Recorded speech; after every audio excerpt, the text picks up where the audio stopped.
Hello प्यारे विद्यार्थियों, मैं अंकुर बबेले आप सभी का स्वागत करता हूं मैग्नेट ब्रेन्स हिंदी पर। मैग्नेट ब्रेन्स हिंदी एक ऐसा प्लेटफॉर्म है जहां हिंदी माध्यम की कक्षा 6 से लेकर कक्षा 12वीं तक का संपूर्ण पाठ्यक्रम निःशुल्क में कराया जा रहा है।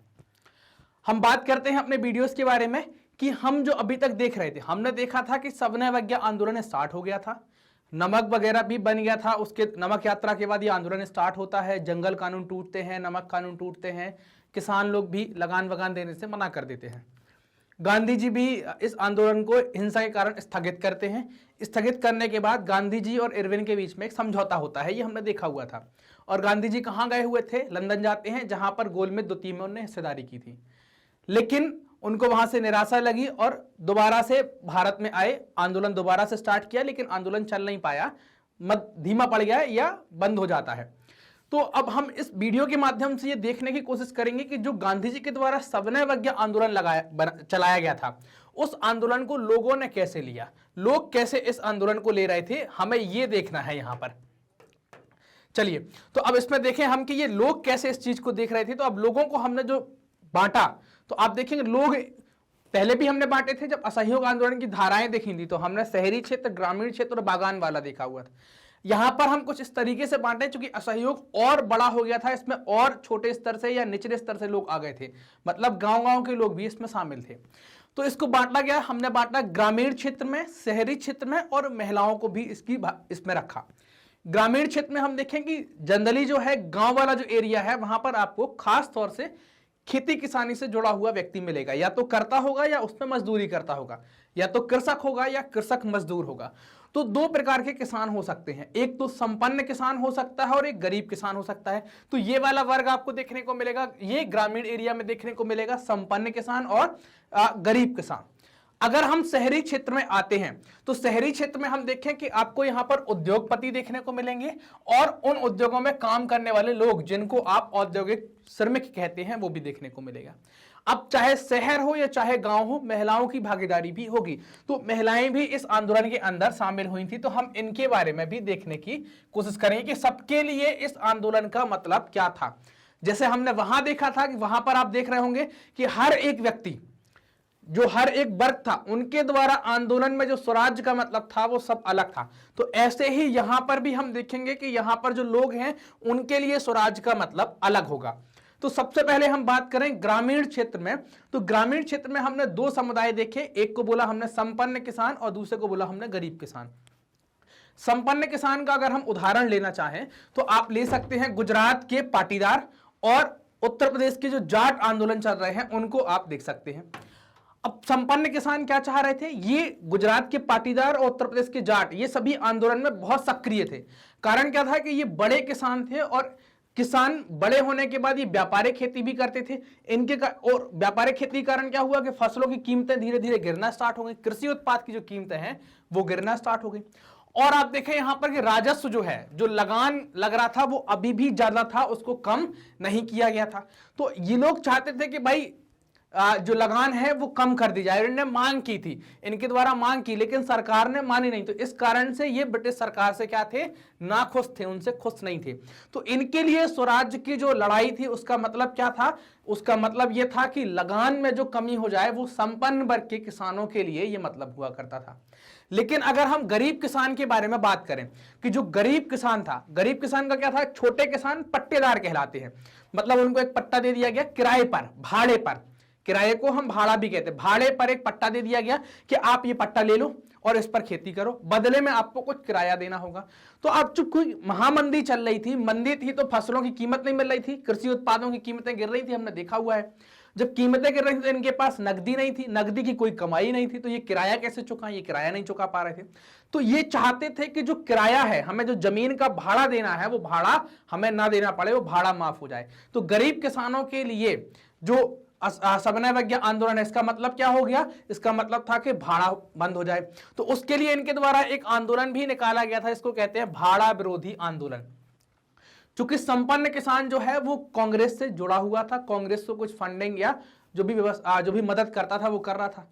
तो अब इनको ये लग रहा था कांग्रेस के लोगों को कि अगर ये भाड़ा विरोधी आंदोलन में हम शामिल होंगे तो इससे हमसे संपन्न वर्ग का किसान नाराज हो सकता है। तो कांग्रेस ने क्या है, यहां पर आप देखें, कांग्रेस ने इनके भाड़ा बंद आंदोलन में या भाड़ा विरोधी आंदोलन में कोई दिलचस्पी नहीं दिखाई। दिलचस्पी ना दिखाने का एक कारण यह भी है कि जो भी छोटे किसानों के जो आंदोलन हो रहे थे, ये सभी आंदोलन कैसे थे, रेडिकल हिंसक तरीके के आंदोलन देखने में आ रहे थे। और इन आंदोलनों को लीड कौन कर रहा था, समाजवादी और कम्युनिस्ट लोग इन आंदोलनों का नेतृत्व कर रहे थे।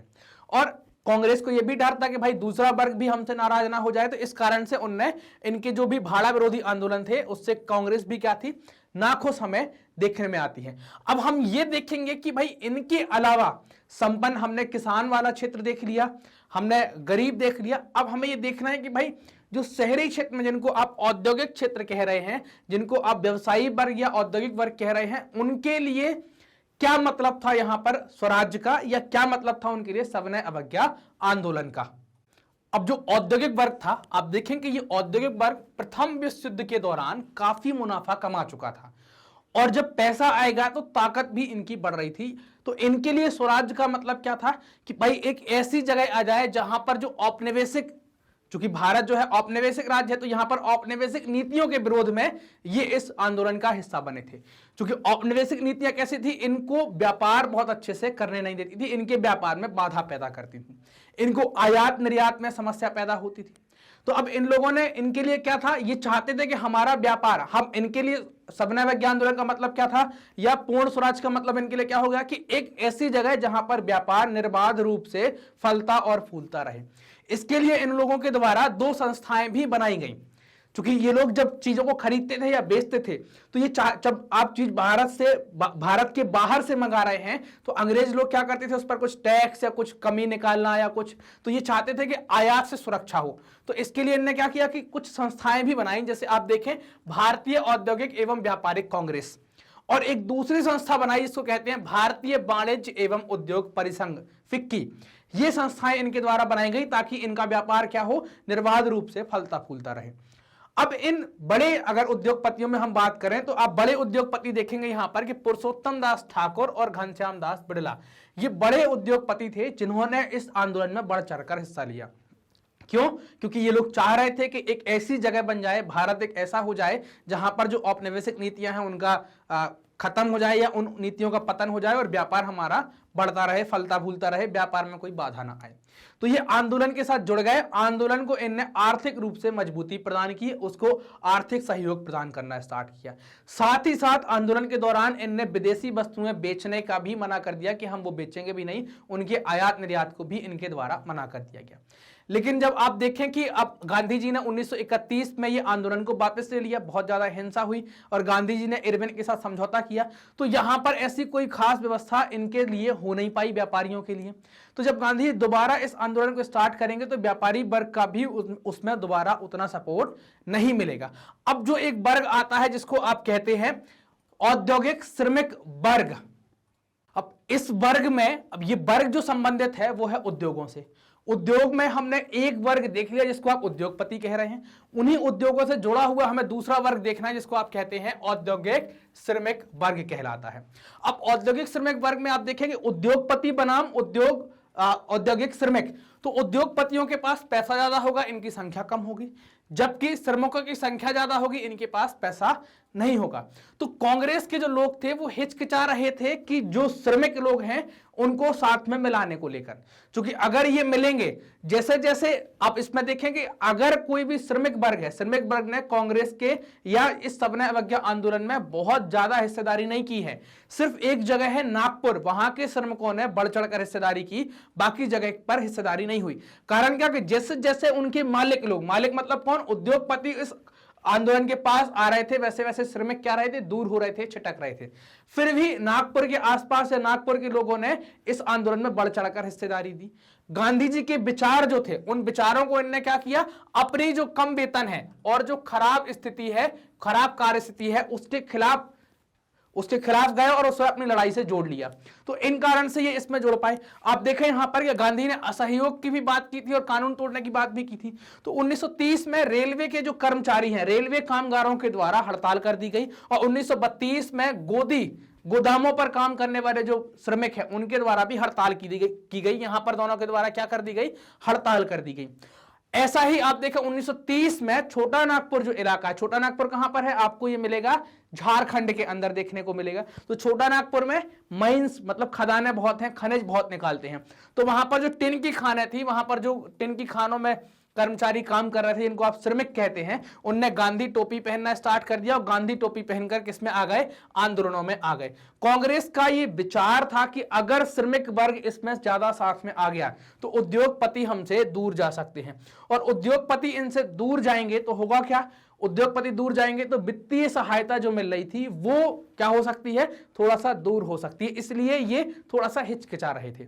अब एक वर्ग और था जिसको आप कहते हैं महिला वर्ग, है ना। ये सभी जो वर्ग देखे हैं आपने, इनमें सबसे बड़ा वर्ग आप इनको मान सकते हैं, क्योंकि सभी वर्गों में आपने पुरुष या कुछ और देखे हैं, कहीं उद्योगपति देखे हैं, कहीं किसान देखे हैं, कहीं श्रमिक देखे हैं। अब एक और वर्ग है जिसको आप महिला वर्ग के नाम से जानते हैं। गांधी जी जब दांडी यात्रा के दौरान साबरमती से दांडी की तरफ जा रहे थे तो जगह जगह पर हमने देखा कि हर 10 मील चलने के बाद वो रुक जाया करते थे। तो वहां पर गांधी जी को सुनने के लिए हजारों औरतें आया करती थी। जब गांधी जी ने नमक बनाकर नमक कानून को तोड़ दिया तो कई सारी औरतें, हजारों औरतों ने उनके आंदोलन में हिस्सा लिया, जुलूस निकाला, नमक बनाया और जेल भी गई। ये सारी यात्राएं, विदेशी कपड़े का बहिष्कार किया, शराब की दुकानों के सामने उनके द्वारा पिकेटिंग भी की गई, है ना। ये सारी चीजें इनके द्वारा यहां पर की गई। तो एक बड़ा वर्ग जो महिला वर्ग है वो भी इसके साथ शामिल हो गया। लेकिन गांधी जी का विचार जो है वो महिलाओं के लिए कुछ अलग था। गांधी जी के आह्वान पर महिलाएं भी उस आंदोलन में आ गई थी, लेकिन गांधी जी ने कहा था कि महिलाओं का जो नैतिक कर्तव्य है, जो उनका पहला कर्तव्य है, उनका यह है कि उन्हें घर चलाना चाहिए, उन्हें चूल्हा चौका संभालना चाहिए, अच्छी मां और अच्छी पत्नी बनने की कोशिश करना चाहिए, यह इस धर्म का पालन करना चाहिए। ये गांधी जी के विचार हुआ करते थे। इन्हीं विचारों के कारण आप देखें कांग्रेस में बहुत लंबे समय तक, कांग्रेस के अंदर बहुत लंबे समय तक आपको महिला वर्ग जो है या महिला बहुत अच्छे पदों पर देखने को नहीं मिलेगी। बाद में धीरे धीरे, और संख्या भी इनकी काफी कम आपको देखने को मिलेगी। तो ये इस वीडियो के अंतर्गत हमने क्या देखा, इसमें हमने देखा कि लोगों ने इस आंदोलन को कैसे लिया हुआ था, लोग कैसे इस आंदोलन को डील कर रहे थे। हमने कौन कौन से देख लिए, ग्रामीण क्षेत्र भी देखा था इसमें, जिसमें संपन्न किसान, गरीब किसान, उनके बारे में बात कर ली। शहरी क्षेत्र में हमने उद्योगपति और औद्योगिक श्रमिकों के बारे में बात कर ली। फिर हमने महिलाओं के ऊपर बात करी, जो कि ग्रामीण क्षेत्र में भी मिलेंगी, शहरी क्षेत्र में भी मिलेगी, और जिनने कई हजार की संख्या में गांधी जी के आंदोलन में हिस्सेदारी भी की थी।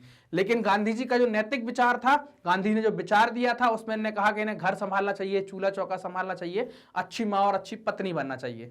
इस कारण से यही एक कारण है जिस कारण से आप देखें कांग्रेस में महिलाओं को बहुत लंबे समय तक भागीदारी देखने को नहीं मिलेगी, बड़े पदों पर देखने को नहीं मिलेगा। अब इसके आगे हम देखेंगे कि सविनय अवज्ञा आंदोलन की सीमाएं क्या थी, इनमें क्या क्या समस्याएं पैदा हो रही थी, ऐसे कौन से बड़े वर्ग थे जो सविनय अवज्ञा आंदोलन के साथ नहीं आए थे, उनकी क्या कारण थे, हम ये देखने वाले हैं। मैग्नेट ब्रेन हिंदी माध्यम के कक्षा 6 से लेकर कक्षा 12 तक के सभी पाठ्यक्रम बिल्कुल निःशुल्क YouTube पर उपलब्ध करा रहा है। आपको ये पाठ्यक्रम प्राप्त करने के लिए हमारे चैनल को सब्सक्राइब करना है, हमारे सेशंस को लाइक करना है और अपने दोस्तों के साथ शेयर करना है, और कमेंट करना भी ना भूलें। कमेंट कर जरूर बताएं। Thank you.